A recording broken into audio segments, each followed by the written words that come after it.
It's funny. Sometimes the biggest, most life-changing decisions we make, they don't feel big at all. Not in the moment. They feel simple, kind of easy, actually.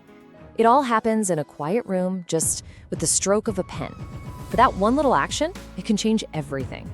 So this isn't some epic story about, grand ambition or some catastrophic failure. Nope, it's much quieter than that. This is really just the story of a single signature and the invisible cage it ended up building. So let's get into how something so small could go so wrong. Right, so every story has a starting point, right? A tiny little spark. And for the guy in our story, let's call him Amit, it all kicked off with a really simple, totally everyday moment. So I want you to picture this. It's just a normal afternoon.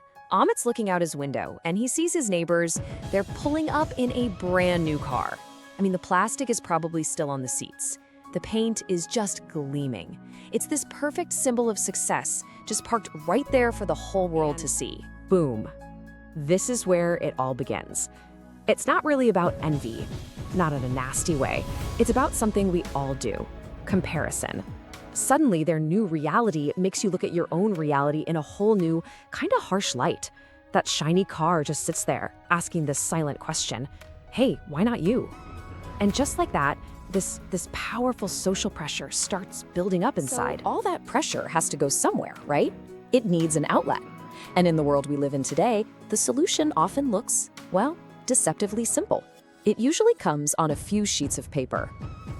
So Amit does what you might expect. He goes to the dealership. You know that smell of a new car? That's what the air's like. The whole promise feels so real, you can almost touch it. The salesperson, super friendly, just slides a document across the table. It's just a loan application, they say. Just sign here and here. And in that moment, it doesn't feel like a contract. It feels like a key. The key to unlocking that shiny new life he just saw his neighbor living. At that moment, it all seems perfectly logical. Step 1, the desire, sparked by just looking out the window. Step 2, the documents, this official-looking solution just waiting for you. And step 3, the signature, the final, super easy step. It all just flows together. It feels like you're doing the most sensible thing in the world. That signature, but it has an echo. And it's an echo that doesn't fade away. In fact, it comes back again and again. And it's not a whisper, it's a notification on your phone. So the joy of the new car is still fresh, right? But a completely new rhythm starts to take over Amit's life. It's the constant buzz, buzz, buzz of his phone, a non-stop digital reminder of that promise he made on a piece of paper. First one hits. It's cold, it's factual. Car EMI sent. The monthly payment for the car gone. And before he can even really process that, the next one follows. Credit card bill due. Another obligation, another chunk of his income already claimed. And then bam, a third one. Rent payment processed. Just like that. It's this relentless 1, 2, 3 punch, and you can just watch his salary disappear. Okay, so after that storm of notifications, there's finally a moment of quiet. And it's in that quiet moment that you do the thing you're kind of dreading. You open up the banking app to face the cold, hard math. So Amit opens up the app. He sees his salary came in, 35,000 rupees, which, is a respectable amount. But then he looks at the other side of the ledger. The car payment, the rent, the credit card bills, just daily expenses. And he sees it all adds up. It adds up to exactly 35,000 rupees. His income and all his expenses are perfectly balanced, which means the surplus, the money left over, is zero. Absolutely nothing. Not one single rupee left over for an emergency or for savings or even just for a small treat. Nothing for the future. See, zero isn't just a number in this case. It's a brick wall. It's the absolute end of the line for his money that month. And that is the moment of realization. You see, this isn't just about having a tight budget. No, this is something else. It's a trap. This is what financial experts actually call a financial trap. It's the situation where all your debts and lifestyle expenses completely eat up your entire income. Now, you're not broke in the way we usually think about it. I mean, you're paying your bills. But the problem is you have zero mobility. You can't move forward. You can't save. You can't invest. You are, for all intents and purposes, completely and utterly stuck. The feeling is kind of like one of those slow, cinematic zoom outs in a movie. At first, you see yourself. You're in your new car, you're living the life you thought you wanted. But as the camera keeps pulling back and back, you start to see the bars of a cage that you've accidentally built around yourself. And you realize you're working every single day just to maintain the cage. That feeling of freedom the car was supposed to give you, it's become the exact opposite. So the big question is, how do we avoid building our own cage?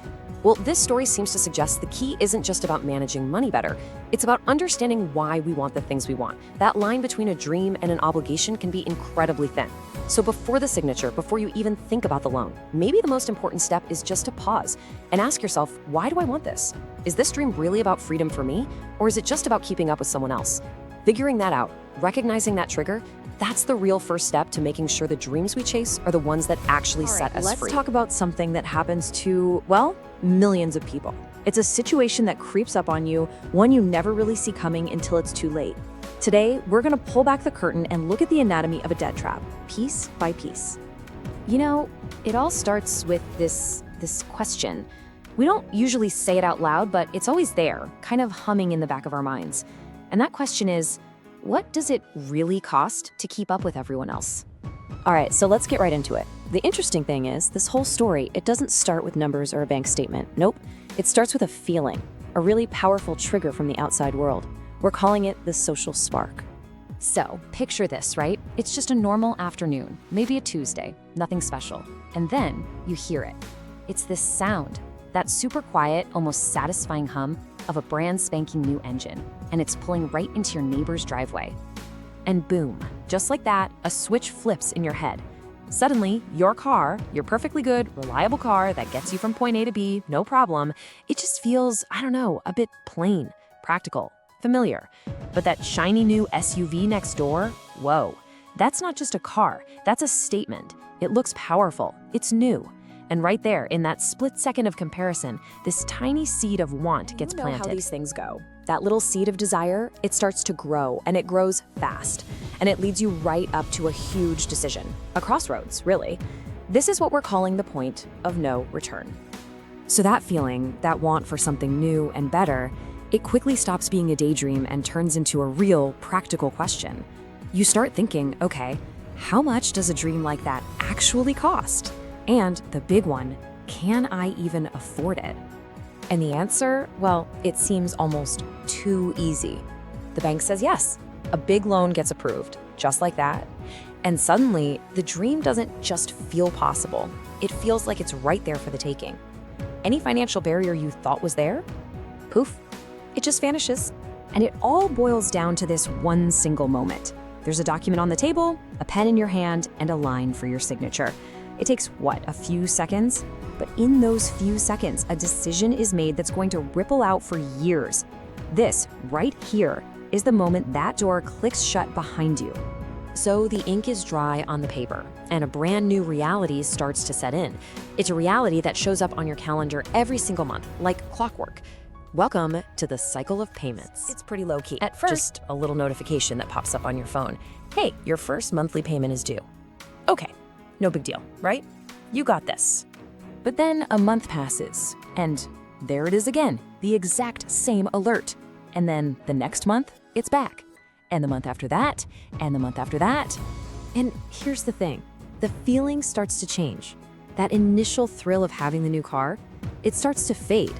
But that notification, man, it is relentless. It just keeps coming. And it slowly turns into this constant nagging pressure in the back of your mind. So after months and months of this cycle, it's time to take a step back. We need to zoom out and see the bigger picture that all these little notifications have been painting. Because now, the trap is sprung. Okay, let's get real for a second and look at the numbers. The foundation of anyone's financial life is their income, right? So let's say it's a monthly salary of 35,000 rupees. That's the total pie. That's everything we have to work with each month. So where does that 35,000 go? Well, first you have the must-haves, right? The non-negotiables. We've got 15,000 for rent and utilities, then another 8,000 for groceries and all the other bills. And then there it is, that car payment, 12,000 rupees. So when you add all that up, what's actually left? And this is where the cold, hard reality hits. The answer is zero. A big, fat nothing. Every single rupee is already gone before you've even had it. There's nothing left for an emergency, nothing to put into savings, not a dime for a flat tire or a doctor's visit. All of your financial breathing room has just vanished. You know, there's a name for this situation. It's the classic definition of a debt trap.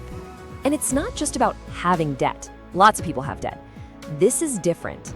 This is when the payments for that debt eat up so much of your income that you literally can't move forward.